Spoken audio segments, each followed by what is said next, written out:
রবির মনকে আনন্দ দান করত। বন্ধ জানালার আবল করে মন ভেসে যেত সুদূর পথ অভিসারে। তাই তো আমরা শুনেছি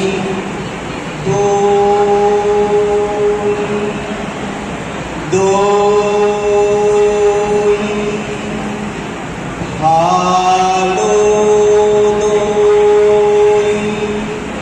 অমল আর দই এলাকা প্রকৃতির ঋতুচক্রে ধীরে ধীরে বিকশিত হয়ে উঠেছিল রবির মন। তাই শৈশব থেকে যৌবন, প্রকৃতি আর প্রেম যেন একাত্ম হয়ে ভরা দিয়েছে তার কলমে।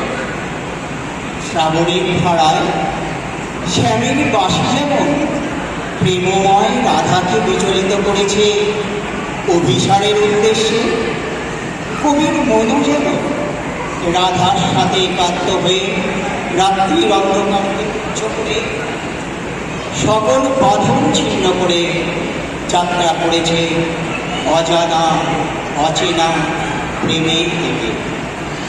শাওন গগনে ঘোর ভদকথা।